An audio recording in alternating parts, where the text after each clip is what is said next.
नमस्ते प्यारे विद्यार्थियों, आज हम पढ़ेंगे फुल वेव रेक्टिफायर। जो पूर्ण तरफ दृष्टकारी होता है उसके लिए स्पंद धारा या वक्रता का मान कैसे निकालते हैं, औसत वर्ग माध्यम का मान कैसे निकालते हैं। जो पूर्ण तरफ दृष्टकारी होता है वो दोनों भागों में यानी कि आधे चक्कर में भी धारा का मान आता है और दूसरे आधे चक्कर में यानी कि हम कह सकते हैं कि डायोड D1 के कारण और डायोड D2 के कारण धारा का मान इससे प्राप्त होता है।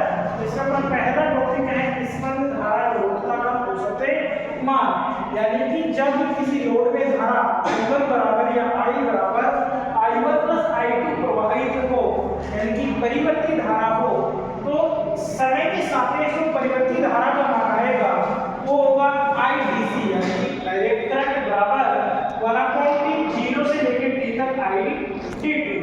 अब ये 0 से t कंप्लीट दोनों आवर्तकालों के लिए है यानी कि 0 से t/2 तक और t/2 से t तक।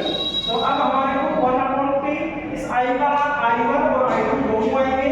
तो I1 अपनी समीकरण हमने प्राप्त की थी कहां तक आएगा 0 से लेकर t/2, जबकि I2 का मान आता है t/2 से लेकर t तक। तो 1/t समाकलन 0 से लेकर t/2 I1 dt प्लस समाकलन t/2 से लेकर t तक I2 dt। I1 और I2 का मान हम जानते हैं। I1 का मान अपने पास आया था I n sin omega t तथा I2 का मान आया था minus I n sin omega t।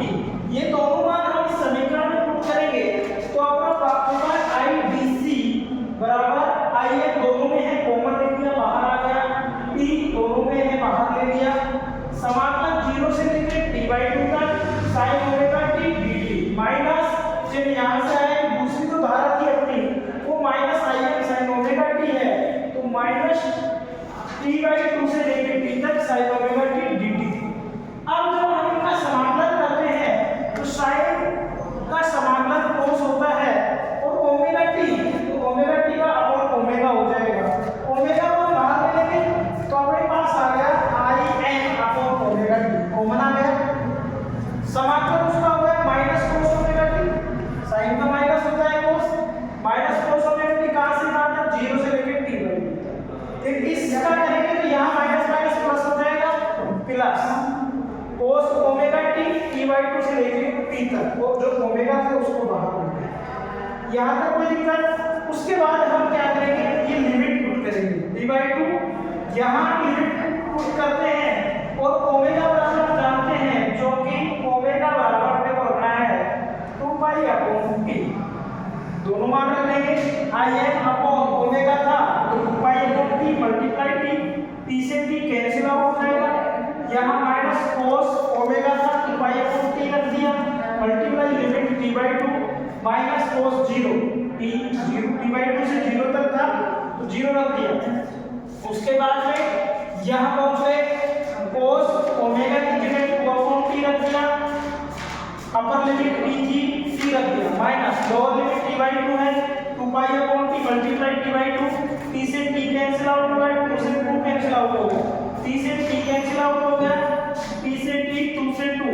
अपने पास जो मान बचता है Im/2π पहले से है t से t कैंसिल आउट हो गया ये बच गया कांस्टेंट माइनस यहां से अपने पास कैसे बचा cos पाई बच गया ऐसे 2 से 2 कट गया t से t कट गया minus cos pi minus minus क्या हो गया प्लस cos 0 प्लस है प्लस ऐसे कैसे लिख दिया हमने t से t कट गया cos 2π बच गया माइनस है माइनस t से t कट गया 2 से 2 कट गया cos पाई।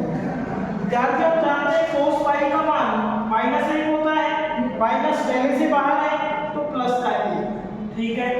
cos 0 प्लस 1 होता है, cos 2π प्लस 1 होता है माइनस cos पाई फिर वही माइनस और cos पाई माइनस 1 होता है प्लस 1 यानी कि 1 4 हो गए 1 + 1 + 1 + 4 आ गया तो बाहर अपना है Im/2π तो Im/2π मल्टीप्लाई 4 तो अपने पास IDC का मान प्राप्त होता है IDC बराबर 2Im/π। विद्यार्थियों इस प्रकार से अपने को स्पंद धारा या औसत धारा का मान प्राप्त होता है।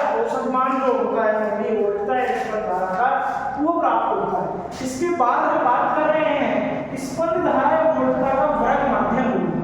दूसरा जो टॉपिक अपना क्या है, जो स्पंद धारा या वोल्टता लेते हैं उसका वर्ग माध्यम मूल जो मान होता है, रूट मीन स्क्वायर वैल्यू होती है, वो इस प्रकार से हम जानते हैं। इसको हम IRMS से डिनोट करते हैं। IRMS इसका मतलब है रूट मीन स्क्वायर, I का मतलब धारा। उसके बाद में ये हमारा प्रॉपर्टी 0 से भी कंप्लीट होगा और I स्क्वायर dt ये अपना सूत्र होता है 0 से लेके t लिमिट है और इसका अंडर रूट, ये IRMS का मान होता है। जब हम इसको दो भागों में विभाजित करते हैं, I1 और I2 के रूप में विभाजित करते हैं, तो दोनों का बाहर मल्टीप्लाई हो जाएगा और लिमिट अपनी बदल जाएगी 0 से t/2। तो विद्यार्थियों I का मान अपने पास क्या था, Ix sin ओमेगा t, तो Ix स्क्वायर तो बाहर आ गया, sin स्क्वायर ओमेगा t हो गया, लिमिट अपनी बदल गई 0 से लेके t/2। उसके बाद में अंडर रूट में है तो अंडर रूट साथ रहेगा। अब अपने को क्या करना है, समाकलन करना है। तो In स्क्वायर 2In स्क्वायर अपने t था, यहां से जब हम इसको sin स्क्वायर को चेंज करेंगे तो sin स्क्वायर ओमेगा t बराबर होता है अपना sin स्क्वायर ओमेगा t बराबर होता है 1 minus cos 2 omega t upon, ये अपना एक सूत्र होता है इसका, ये यहां रखा तो 2 को बाहर ले लिया, 0 से t/2 1 minus cos 2 omega t dt और इसका अंडर रूट साइन लेंगे। अब 2 से 2 कैंसिल आउट हो गया, In स्क्वायर अपॉन t बच गया, अलग-अलग किया 0 से t/2 1 रूट dt माइनस 0 से t/2 cos 2 ओमेगा dt। अब समाकलन करें, dt का समाकलन क्या है अपना, dt का समाकलन आता है t और इसकी लिमिट है 0 से t/2।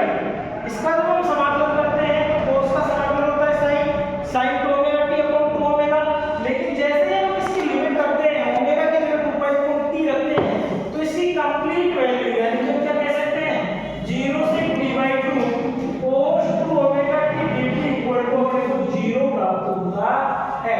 तो विद्यार्थी ये जो क्रम है इसकी कंप्लीट मान हमें क्या हो गया 0 प्राप्त हो गया।